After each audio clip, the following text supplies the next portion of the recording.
मित्रों, स्वयं भगवान श्री कृष्ण ने बताया है कि कौन से वृक्ष घर में लगाने शुभ होते हैं, जिन्हें घर में लगाने से अकाल मृत्यु भी नहीं होती और परिवार में सुख समृद्धि बनी रहती है और घर में माता लक्ष्मी का वास होता है। मित्रों, आपको बता दें कि जो अमीर लोग होते हैं इन्हीं पौधों को अपने घर में लगाते हैं, तो आप भी इन पौधों को अपने घर में जरूर लगाएं। मित्रों, ये बहुत ही पुरानी और अद्भुत घटना है। एक बार माता रुक्मणी जी ने बड़ी ही विनम्रता से श्री कृष्ण से प्रश्न किया, हे नाथ, कृपया ये बताइए कि मनुष्य को अपने घर के आंगन या द्वार के सामने कौन कौन से वृक्ष अवश्य लगाने चाहिए। ऐसे कौन से पवित्र वृक्ष हैं जिनके रोपण से घर से दरिद्रता दूर हो जाए, शत्रुओं का भय मिट जाए और भूत प्रेत रोग तथा पिशाच जैसी बाधाएं पास तक न भटकें। भगवान श्री कृष्ण मंद मुस्कान के साथ माता रुक्मणी को देखते हुए बोले, हे देवी, आज तुमने मानव जाति के कल्याण के लिए बड़ा ही महत्वपूर्ण प्रश्न किया है। वृक्ष तो स्वयं में देवता के समान पूजनीय है। उनका जीवन में योगदान कितना अद्भुत है, ये शब्दों में कहना कठिन है। देखो, वृक्ष केवल छाया ही नहीं देते, वे वातावरण को भी शुद्ध करते हैं। उनके होने से घर में सकारात्मक ऊर्जा का संचार होता है,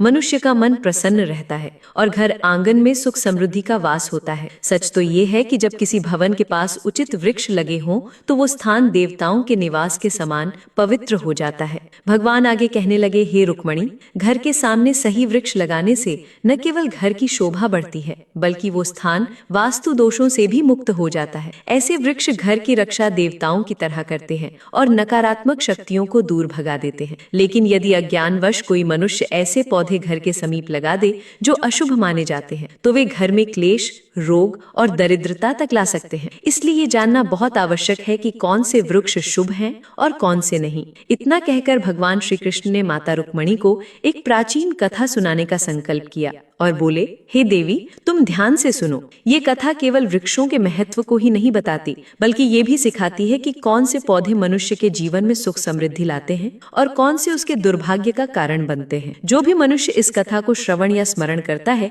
उसके जीवन के सैकड़ों पाप तुरंत नष्ट हो जाते हैं और उसे परम शांति की प्राप्ति होती है। मित्रों, इस प्रकार भगवान श्री कृष्ण स्वयं वृक्षों की महिमा का गान करते हैं और मनुष्य को ये बताते हैं कि प्रकृति केवल हरी भरी छाया ही नहीं देती, बल्कि वो हमारे भाग्य, हमारे सुख और हमारे जीवन की रक्षा भी करती है। मित्रों, आगे बढ़ने से पहले अगर आप भी चाहते हैं कि माता लक्ष्मी का आशीर्वाद आपके ऊपर सदैव बना रहे, तो इस वीडियो को एक लाइक करके आपके अपने चैनल को सब्सक्राइब कर लें और कमेंट बॉक्स में जय लक्ष्मी माता लिखकर अपनी हाजिरी अवश्य से लगाएं। तब देवी रुक्मणी कहती हैं, हे प्रभु, मैं इस कथा को अवश्य ध्यान से पूरा सुनूंगी, कृपया मुझे आप कथा सुनाएं। तब भगवान श्री कृष्ण कहते हैं, हे देवी, पूर्व काल की बात है। मध्य देश में एक अत्यंत शोभायमान नगरी थी। उस नगरी में गोपाल नाम का वैश्य अपनी पत्नी सुमित्रा के साथ निवास करता था। गोपाल भगवान विष्णु का भक्त था और वो नित्य भगवान विष्णु की पूजा करता था। गोपाल की पत्नी सुमित्रा भी गृह कार्य में दक्ष थी। घर में धन धान्य की कोई कमी नहीं थी। भगवान की कृपा से उसके पास सब कुछ था।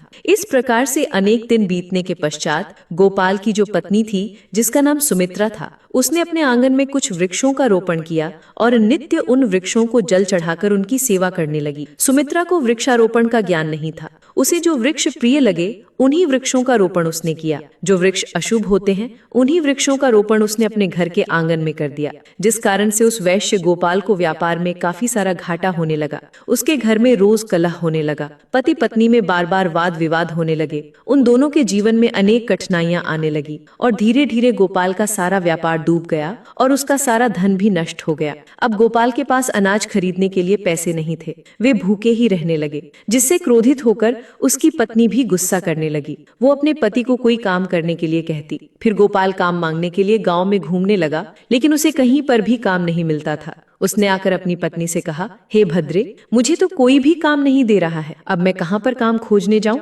दोनों ही पूरी तरह से उदास हो गए थे। दोनों के पास कोई उद्योग करने के लिए कुछ नहीं था। गोपाल ने अपनी पत्नी के सारे गहने भी बेच डाले और जो कुछ भी धन मिला उसी से पेट भर लिया। इस प्रकार अशुभ वृक्ष लगाने के कारण दोनों के ही जीवन में घोर दरिद्रता और संकट आने लगे, किंतु वे दोनों ही इस बात को नहीं जानते थे। भगवान विष्णु और देवी लक्ष्मी बैकुंठ लोक से अपने मित्र की इस दुर्दशा को देख रहे थे। तब देवी लक्ष्मी लक्ष्मी ने भगवान विष्णु से कहा, हे प्रभु, क्या आप अपने मित्र की सहायता नहीं करेंगे? गोपाल आपका बड़ा भक्त है, वह नित्य आपकी पूजा आराधना करता है। तब भगवान विष्णु कहते हैं, हे देवी, मैं अवश्य ही गोपाल की सहायता करूंगा, किंतु उससे पहले मुझे उसकी परीक्षा लेनी है, इसीलिए मैं स्वयं उसके घर पर जाकर उसकी परीक्षा लेता हूँ। भगवान विष्णु एक साधु का वेश धारण करते हैं और पृथ्वी लोक पर प्रकट होते हैं। साधु रूपी भगवान विष्णु गोपाल के द्वार पर जाते हैं और याचना करने लगते हैं। तब द्वार पर आए हुए साधु को देखकर गोपाल उन्हें प्रणाम करता है और कहता है, हे साधु महाराज, पधारिए इस गरीब के घर, आपका स्वागत है। मैं आपकी किस प्रकार से सहायता कर सकता हूँ? साधु रूपी भगवान विष्णु कहने लगते हैं, हे महोदय,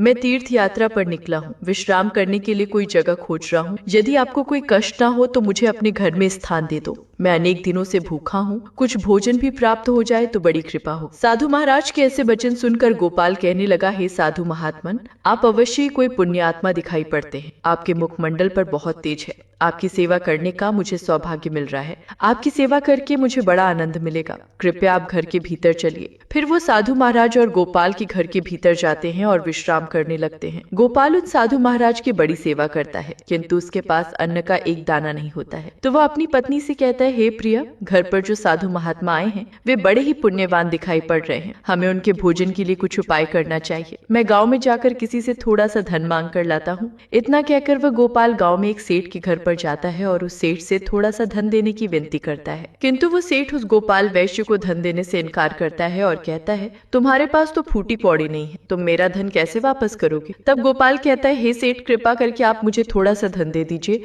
मैं जल्दी आपको लौटा दूंगा। यदि मैं धन नहीं लौटा पाया तो आप मेरा घर ले लीजिएगा। गोपाल की बात सुनकर सेठ को उस पर थोड़ी दया आती है और वह उसे धन देते हुए कहता है, हे वैश्य, यदि तुमने धन नहीं लौटाया तो तुम स्वयं ही मुझे अपना घर सौंप देना। तब वो वैश्य गोपाल कहता है, हे सेठ, मैं वचन देता हूँ कि यदि मैंने धन नहीं लौटाया तो मैं आपको मेरा घर सौंप दूंगा। गोपाल उस सेठ से धन लेकर बाजार से दूध, चावल, सब्जी, आटा, शक्कर आदि खरीद लेता है और लौटकर अपने घर आ जाता है। फिर वह अपनी पत्नी से कहता है, हे प्रिया, तुम उन साधु महात्मा के लिए भोजन बनाओ। फिर गोपाल की पत्नी सुमित्रा भोजन बनाती है और उन साधु महात्मा को भोजन परोस देती है। इस प्रकार गोपाल की भक्ति और निष्ठा को देखकर वे साधु महाराज बहुत प्रसन्न हो जाते हैं। भोजन हो जाने के पश्चात वे जाते जाते गोपाल से कहते हैं, हे वैश्य, मैं तुम्हारी भक्ति और आदर सम्मान से अत्यंत प्रसन्न हूँ। तुम्हारी जो भी कामना है मुझे बताओ, मैं अवश्य पूरी करूँ। तब गोपाल कहता है, हे महात्मन, आपका आशीर्वाद ही हमारे लिए सब कुछ है, किंतु मैं आपसे ये जानना चाहता हूँ कि किस पाप के कारण मुझे दरिद्रता का दुख भोगना पड़ रहा है। हमने तो भगवान विष्णु की भक्ति की है,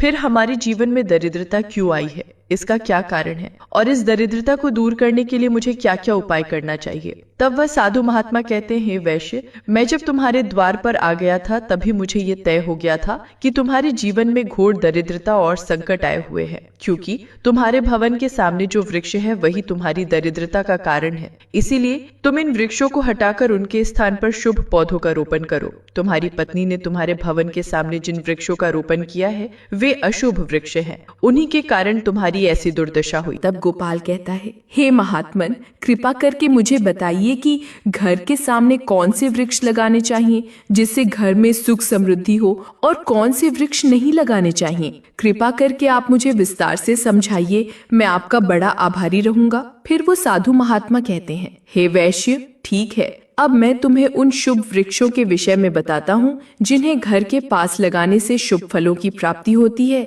इसीलिए तुम ध्यान पूर्वक सुनो। हे वैश्य गोपाल, किसी जलाशय के समीप पीपल का वृक्ष लगाओ। पीपल का वृक्ष लगाने से जो फल मिलता है वो सैकड़ों यज्ञ के समान होता है। जब पीपल के पत्ते उस जलाशय में गिरते हैं तो वे पिंड के समान होकर पितरों को तृप्त करते हैं। इससे सभी प्रकार के पितृदोष समाप्त हो जाते हैं। जो मनुष्य नित्य स्नान करके पीपल को स्पर्श करता है वो सभी पापों से मुक्त होता है और कभी पराजित नहीं होता है। पीपल को स्पर्श करने से लक्ष्मी की प्राप्ति होती है और उसकी प्रदक्षिणा करने से आयु में वृद्धि होती है। पीपल की जड़ में श्री विष्णु, तने में शिव जी और अग्रभाग में ब्रह्मा जी स्थित रहते हैं। अमावस्या के दिन पीपल को प्रणाम करने से जो फल मिलता है वो 1000 गाय के दान के बराबर होता है। इस संसार में पीपल के समान कोई वृक्ष नहीं है। साक्षात श्रीहरि इस वृक्ष के रूप में पृथ्वी पर विराजमान है। पीपल के वृक्ष को चोट पहुंचाना अथवा उसकी टहनी तोड़ना महापाप माना गया है।